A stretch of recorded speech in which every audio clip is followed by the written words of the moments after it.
तो हम 10th Lord की प्लेसमेंट को कंपेयर कर रहे हैं चार्ट में विभिन्न भाव में। तो लगन चार्ट में मान लो किसी जातक का 10th लॉर्ड किसी भाव में स्थित है और किसी दूसरे जातक का 10th लॉर्ड चार्ट में किसी और भाव में स्थित है। ऐसे में दोनों में से कौन सी प्लेसमेंट ज़्यादा बेहतर हो सकती है और प्लेसमेंट के जो ओवरऑल रिजल्ट रहेंगे उनका कैसा प्रभाव आपकी लाइफ पर पड़ेगा। इस वीडियो में जो हम विचार करने जा रहे हैं, मान लेते हैं किसी का 10th लॉर्ड उसके 3rd हाउस में स्थित है या किसी जातक का 10th लॉर्ड उसके 7th हाउस में स्थित है। तो दोनों में से कौन सी प्लेसमेंट ज़्यादा बेहतर है, दोनों में से कौन सी प्लेसमेंट के ज़्यादा अच्छे परिणाम आपको मिल सकते हैं और दोनों का ही जो ओवरऑल प्रभाव आपको देखने को मिलेगा वो कैसा रहेगा। सबसे पहले बात करते हैं उन जातकों के लिए जिनका 10th लॉर्ड 3rd हाउस में स्थित है।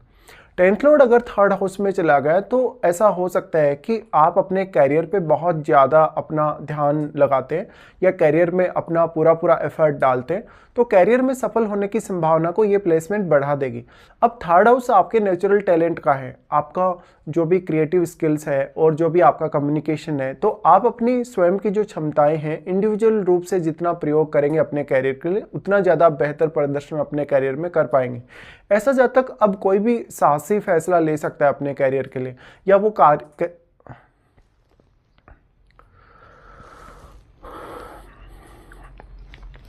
वो कैरियर में बहुत ज़्यादा आक्रामकता के साथ सामने आ सकता है, काफ़ी सक्रिय हो सकता है और अपने कम्युनिकेशन एबिलिटीज़ का ज़्यादा से ज़्यादा वो इस्तेमाल कर सकता है। 10th लॉर्ड अगर 3rd हाउस में चला गया तो वास्तव में 3rd हाउस आपका स्वयं का एफर्ट है। स्वयं का एफर्ट होने की वजह से अब आप स्वयं पूरे जिम्मेदार हैं अपने कैरियर के लिए।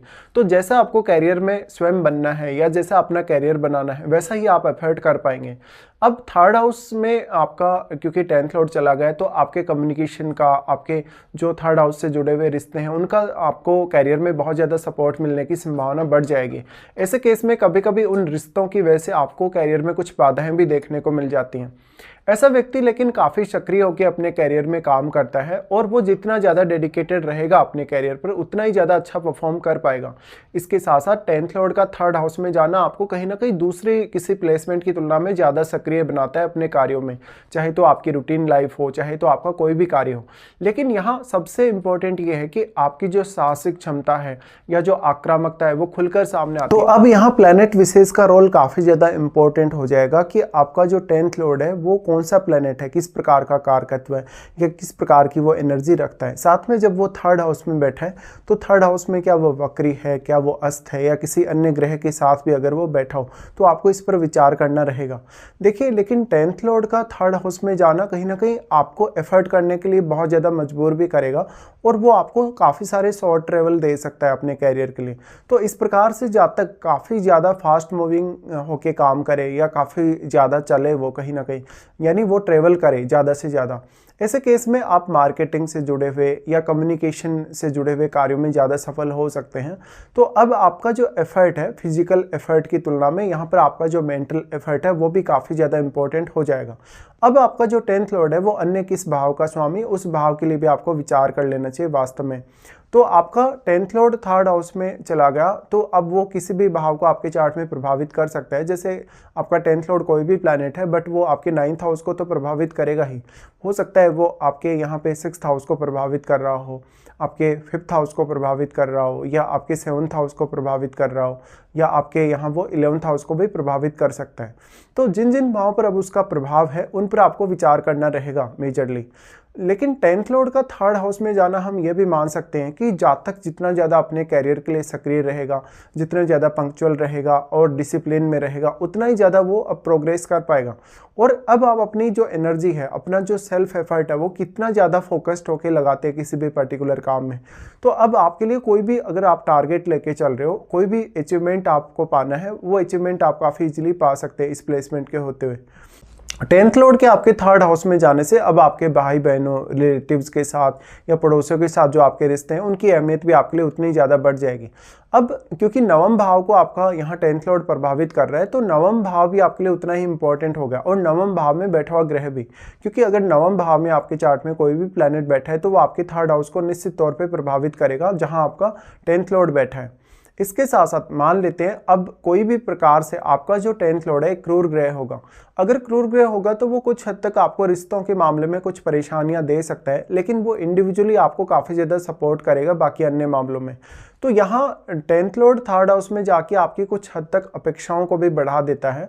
आपके रिश्तों से भी अपेक्षाएं बढ़ेंगी और आपके इंडिविजुअल तौर पे खुद से भी आपकी अपेक्षाएं काफ़ी ज़्यादा तीव्र हो जाएंगी, और ये एक अलग प्रकार का मोटिवेशन आपको देने का काम करेगा, एक प्रकार की अलग प्रकार की एनर्जी आपको ये प्रोवाइड करेगा। उसके बाद अब हम ये मान लेते हैं, मान लो किसी का 10th लॉर्ड उसके 7th हाउस में स्थित है। 10th लॉर्ड अगर 7th हाउस में स्थित है तो ये प्लेसमेंट कहीं ना कहीं साझेदारी पे डिपेंड करेगा, जीवन साथी के साथ या अन्य लोगों के साथ आपका कैसा संबंध है। 10th लॉर्ड के 7th हाउस में होने से आपका जो कैरियर लाइफ है उसको आपको पब्लिक लाइफ से जोड़ने में मदद मिलती है, तो ये आपके नेम फेम के लिए ज़्यादा अच्छा है। यहाँ पे अब आपको दूसरे लोग काफ़ी ज़्यादा अप्रिसिएट कर सकते हैं, सपोर्ट कर सकते हैं, इवन आपका जीवन साथी भी। तो जीवन साथी के साथ अब आपका जो रिश्ता होगा उसका असर कैरियर पर पड़ना तय है। कभी कभी इस केस में हालांकि लव मैरिज की संभावनाएं भी हो सकती हैं, जब आपका जो जीवन साथी है, आप कुछ ऐसा जीवन साथी चुनते हैं जो आपके सेम प्रोफेशन से या डायरेक्टली इनडायरेक्टली कुछ ऐसे प्रोफेशन से जुड़ा है जिसका लिंक आपके प्रोफेशन से है।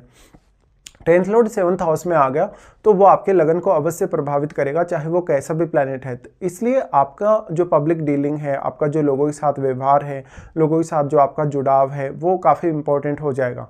अब आपका जो 10th लॉर्ड है, वास्तव में 10th लॉर्ड आपके 7th हाउस में आने से ये आपके जीवन साथी के लिए भी हेल्पफुल होगा। ऐसे में आप म्यूचुअली एक दूसरे को कैरियर में सपोर्ट कर सकते हैं। अगर आप सेम ऑफिस में काम कर रहे हैं, सेम कंपनी वगैरह में काम कर रहे हैं, तो वहाँ पर आपको अपने बॉस के साथ, अपने कलीग्स के साथ एक बेटर रिलेशनशिप बनाने में मदद मिल सकती है।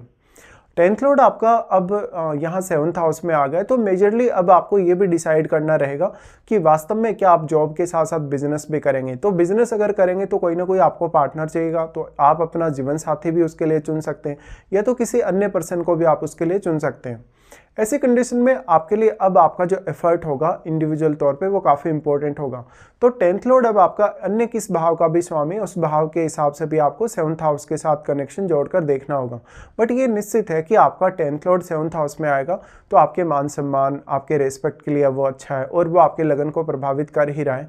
ऐसे में आपको कैरियर पे ज़्यादा फोकस्ड बना सकता है, लेकिन कभी कभी फिर आपके रिश्ते की वजह से ये डिस्टर्बेंस भी डाल सकता है आपके कैरियर में, तो यहाँ आपको काफ़ी ज़्यादा कॉन्शियस रहना होगा।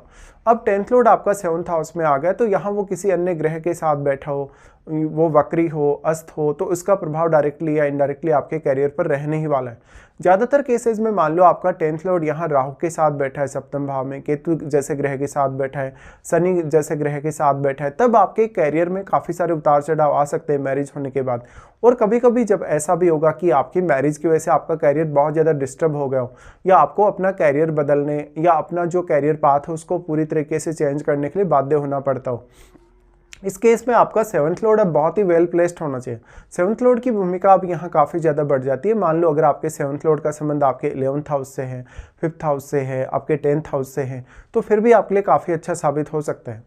अब आपका 7th लॉर्ड का जो संबंध है आपके 10th लॉर्ड के साथ वो काफ़ी इंपॉर्टेंट हो जाएगा, और 10th लॉर्ड जो आपके 7th हाउस में बैठा है उसके साथ जो भी अन्य प्लैनेट्स का प्रभाव है, या अन्य प्लैनेट्स कोई भी अगर उनके साथ भी बैठा है तो उनका प्रभाव भी आपको देख लेना चाहिए। बट अब 10th लॉर्ड आपके 7th हाउस में आ गया तो आपके लगन में बैठा हुआ प्लैनेट भी आपके लिए उतना ही महत्वपूर्ण होगा, क्योंकि लगन में बैठा हुआ प्लैनेट आपके 7th हाउस को यहाँ प्रभावित करेगा जहाँ आपका 10th लॉर्ड बैठा है। ऐसे केसेस में निश्चित तौर पे आप ज़्यादा कैरियर पे फोकस कर सकते हो अपनी मैरिज होने के बाद।